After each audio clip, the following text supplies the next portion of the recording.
मन बुद्धि का पूर्ण नाश हो जाएगा। जब मैं स्वयं कृष्णमय हो जाऊंगा, ज्योतिर्मय हो जाऊंगा, प्रकाशमय हो जाऊंगा, उस चरम अवस्था पे वो ऋषि प्रकट हो जाएंगे मेरे अंदर। सतयुग आ जाएगा मेरे अंदर। सतयुग अभी भी है हमारे अंदर, अगर हम चाहें तो। मेरे लिए तो भी सतयुग है, बाकी संसार के लिए होगा कलयुग, हमारे लिए तो बहुत अच्छा सतयुग है। चरणों में लक्ष्मी बैठी है, सब सेवा में बैठे हैं, आप सब सत्संग सुन रहे हो। श्री कृष्ण ऊपर नीचे कण कण में, रोम रोम में विराजमान है हमारे साथ। हमारे लिए तो कलयुग है ही नहीं, हमें तो कोई बुरा भी नहीं लग रहा है, कोई अच्छा भी नहीं लग रहा है। सब अपने अपने जीवन में अपने अपने बीजों को भोग रहे हैं। हम ना किसी के अंदर जाते, ना हम किसी को अपने अंदर आने देते हैं। तो अब वो शिव और शक्ति, जब इन पंचामृत को हमने अपने अंतःकरण का स्नान करा लिया, अपने में हमने शुद्धता बना ली, हम शुद्ध, आपको मैंने बताया था तमोगुण, रजोगुण और शुद्ध सतोगुणी, और सतोगुणी दो में हम सतोगुण को बांटते हैं। सतोगुणी एक होता है जो हम नैमित्तिक क्रिया में सतोगुणी कर्म कर रहे हैं, दान कर लो, पुण्य कर लो, ये कर लो, पूजा कर लो, पाठ कर दो, जल चढ़ा दो, अमृत चढ़ा दो, बेल पत्र चढ़ा दो, ये तो नैमित्तिक कर्म है, पूजा के कर्म कांड के कर्म है ये। लेकिन हमारा मार्ग तो दूसरा है, हम तो ब्रह्म को प्राप्त करना चाहते हैं, ब्रह्म में लीन होना चाहते हैं, अपनी मैं का लय करना चाहते हैं।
कर्पूरगौरं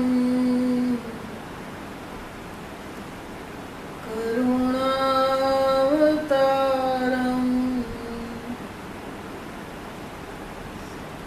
संसारसारं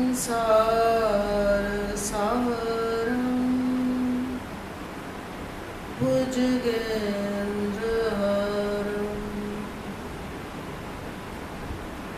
सदा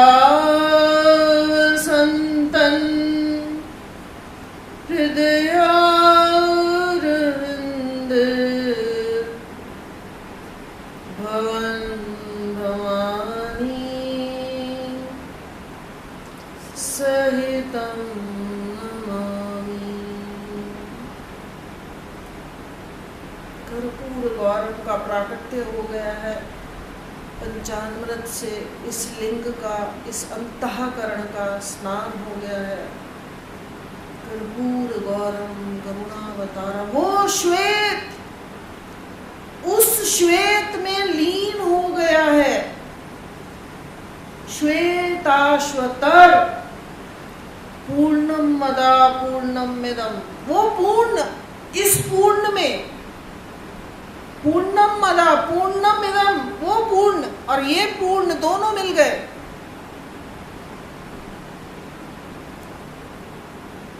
पूर्णमदं पूर्णमिदं पूर्णात् पूर्णमुदच्यते। अब परफेक्शन आई, महात्मा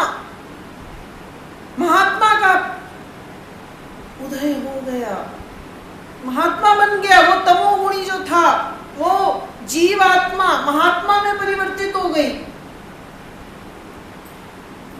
पूर्णमद पूर्णमिदं पूर्णात् पूर्णमुदच्यते। पूर्ण का प्राकट्य हो गया। जीवात्मा महात्मा बन गई है। पूर्णस्य पूर्णमादाय पूर्णमेवावशिष्यते। अब जीवात्मा से महात्मा और महात्मा से शांतात्मा। शांत हो गया मैं।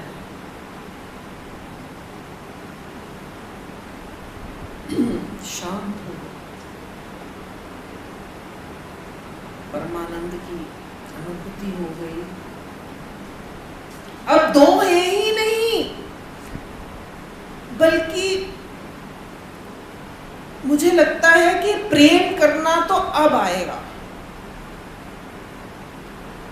पहले हम प्रेम नहीं कर रहे थे। पहले एक मतलब था, पति से, भाई से, बहन से, माँ बाप से एक मतलब था।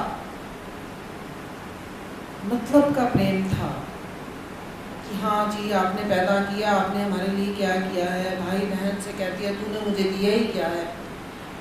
सब एक दूसरे से लड़ते झगड़ते चले जा रहे हैं। अब प्रेम होगा, अब होगा प्रेम, जहां पर कोई मन में लोभ नहीं है, काम नहीं है, क्रोध नहीं है, लोभ नहीं है, मोह नहीं है, इच्छा नहीं है, अहंकार नहीं है। क्योंकि जो मैं वैसा प्रेम करूंगा तो मुझे वापसी में भी वैसा ही प्रेम मिलने वाला है। माँ कहती है अरे बुढ़ापे में मुझे संभाल देना, और बच्चा कहता है कि तुमने मेरे लिए किया ही क्या है। दोनों में व्यापार है, दोनों का मन कामना में भरा पड़ा है। माँ का भी मन वैसा है, पुत्र का भी मन वैसा है। तो प्रेम नहीं था वो, प्रेम तो परमात्मा में होगा। सारी संतानें मेरी ही होंगी, सबके पुत्र मेरे ही पुत्र होंगे, सबके घर मेरे ही घर होंगे, सबकी गाड़ियां मेरी ही गाड़ियां होंगी। सब कुछ मेरा।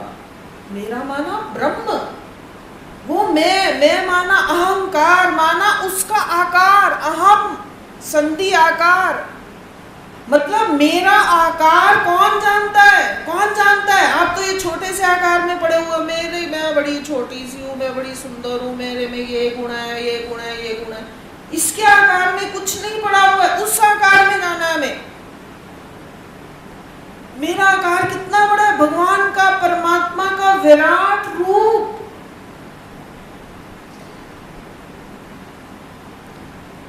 विराट विराट विराट, एक कण जो पुरुष के वीर्य से मां के गर्भ में जाकर इस शरीर को धारण कर लेता है,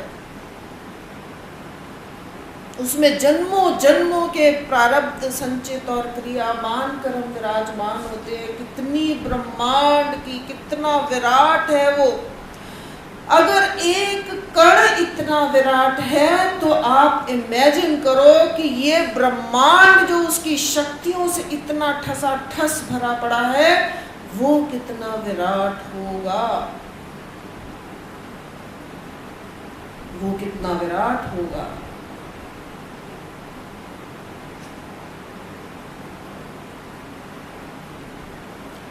पानी में मीन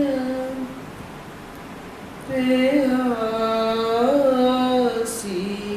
मोहे संसारावत हंसी मोहे संसारावत हंसी। आत्म ज्ञान बिना नर भटके,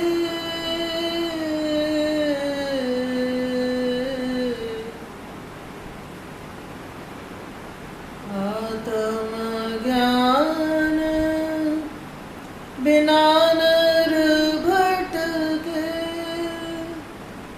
कोई मथुरा कोई काशी, भटकते जा रहे हैं, इधर जाओ उधर जाओ, वो मिल जाएगा, उधर मिल जाएगा, उधर मिल जाएगा, उस मंदिर में, उस गुरुद्वारे में, उस गुरु के पास, कहीं जैसे मृग नाभि कस्तूरी वन वन फिरत उदासी। अंदर भगवान, अंदर कस्तूरी, भागा जा रहा है, भागा जा रहा है, यहाँ से सुगंध आ रही है, वहाँ से आ रही है, वहाँ से आ रही है, वहाँ से आ रही है, और अपने अंदर देखा ही नहीं। अपने अंदर बैठ के श्री कृष्ण की पूजा कर रहे हैं और उसको देख नहीं रहे हैं, समझ में नहीं आ रहा वो कैसा है। पानी में मीन विहसी मोहे सुन सुनावत हासी मोहे सुन सुनावत हासी। अपने अंदर ब्रह्म, अरे मिल तो लो, देख तो लो उसको, प्रयास तो करो, फिर देखना क्या आनंद आएगा। सब सब सब छूट जाएगा।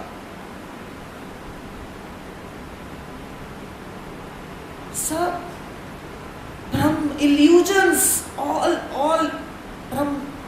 श्री कृष्ण, कृष्ण माना भ्रमित करने वाला। देखना डिक्शनरी में जाके लिखा है, कृष्ण माना भ्रमित कर दे जो, तमोगुणी, काला, आकर्षित करने वाला। अब शादी के दिन लड़की ने 10,000 70,000 देके मेकअप करा लिया है, आप सोच रहे हो बड़ी सुंदर है, लेकिन जब घर आई मेकअप उतरा तो लगा रहे ये कैसी है, इसके मुंह पे दाग धब्बे सब निकल आए हैं, कहां से आ गए? इल्यूजन, भ्रम था कि बड़ी सुंदर है वो। इसी प्रकार से ये संसार का आनंद, संसार सारम भुजगेंद्र हारम, ये नाग, इसके अंदर भुजंग,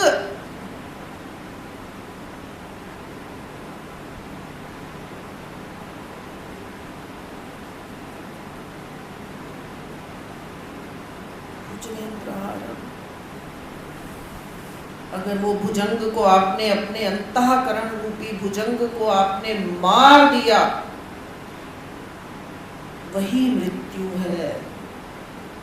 और मृत्यु का अर्थ है कि एक चीज का वहां से हट जाना, तो जो वहां दूसरी चीज का प्राकट्य होगा, वही वो शक्ति, वही वो शंकर, वही वो ब्रह्म, वही वो ज्योतिर्मय, वही वो प्रकाश, वही सद्गुरु होता है।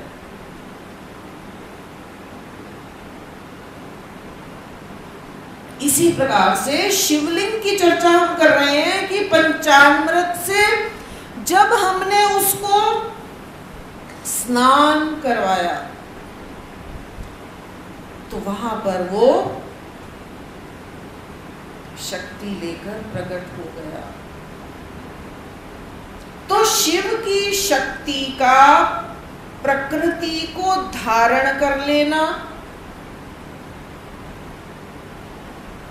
और फिर उस प्रकृति माना पार्वती माना 2 पांव वाली, पर को धारण करने वाली पार्वती,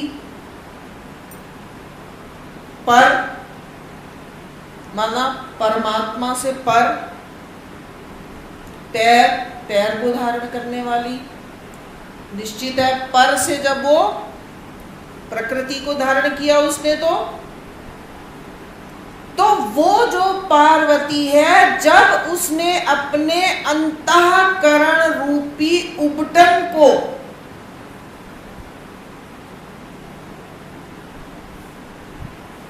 बड़ी सेंसिटिव सूक्ष्म बात बता रही हूं मैं आपको कि वो जो अभी गणेश जी का प्राकट्य करना है हमको, मतलब शिव की शक्ति तो गुमी पड़ी थी, भगवान जी का किसी को अता पता नहीं है।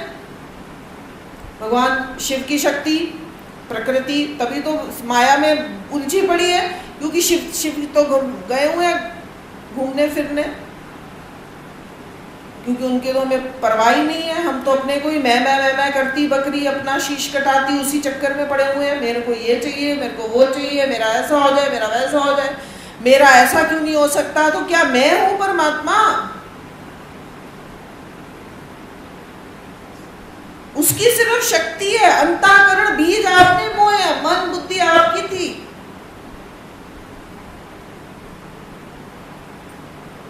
तो ब्रह्म शंकर तो गए हुए हैं भ्रमण करने, मतलब परमात्मा तो सिर्फ हेल्प कर रहा था प्रकृति को, वो तो माया में डूबी पड़ी है।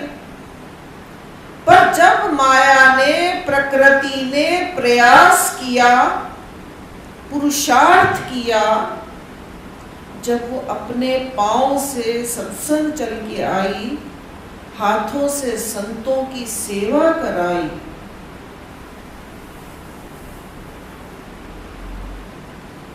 तो उस उबटन से एक नया पुतला बन गया। जैसे सांप की केचुली, एक साल में वो क्या करता है, नई केचुली आ जाती है और उसके गंदा गंदा सा डल हो जाता है, फिर वो जाता है अपनी कुंडी मुंह में से अड़ाता है पेड़ की किसी उससे, और उसमें से निकल जाता है और उसकी नई शरीर बन जाता है।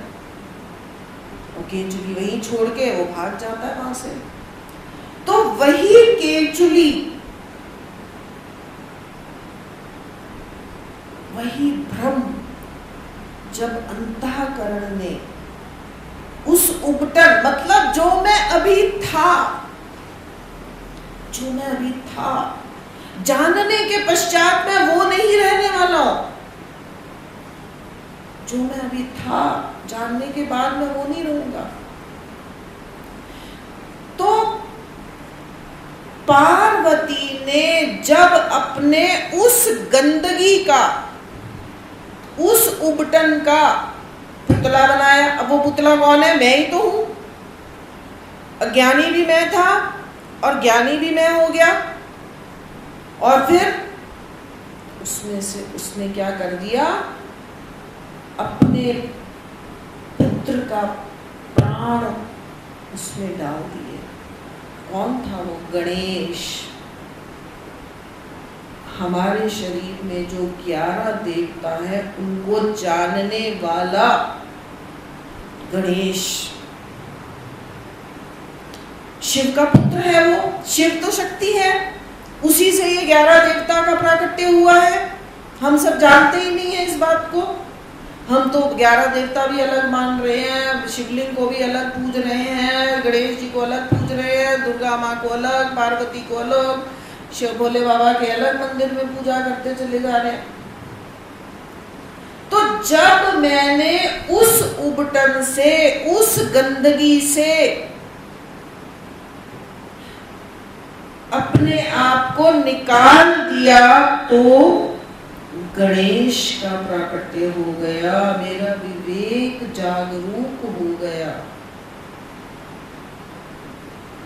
मेरे 11 के 11 देवता जो थे, जो आप जन्म पत्री दिखाते हो कि ये मेरा अच्छा गुण है तो वो अच्छा है, कि राहु खराब है, कि शुक्र खराब है, कि सूर्य खराब है, कि चंद्रमा खराब है। आप ज्यादा ज्योतिषी हो, मैं तो इतनी हूं नहीं ना, मेरे को इस चीजों पे मैं तो 11 के 11 देवता जब आपने जीत लिए, जैसे मेरे गुरुजी बोलते हैं ज्योति का भविष्य कोई लिख नहीं सकता है, मेरे को ज्योतिषी नहीं पढ़ सकता, मेरा भविष्य नहीं है, क्योंकि 11 के 11 देवता तो मेरे अंडर में है। अब कौन मेरे को तंग करेगा?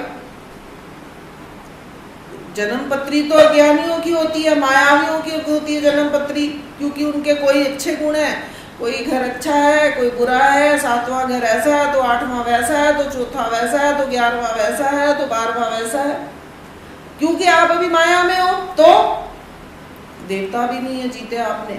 जैसे कि मैंने शनि बताया, शनि तो त्रिनेत्र में बैठ के आपको फल दे रहा है, बस जो आप कर रहे हो उसका फल मिल रहा है। आप अपने क्रियामान कर्मों को बदल दो, शनि उच्च का हो जाएगा। कोयले और ये सब बहाने से थोड़ी ना होता है शनि का उपाय। अपने क्रियामान कर्मों को बदलना, सत्संग जाना, परमात्मा को शरणागति कर देना पूर्ण रूप से, श्रद्धा से,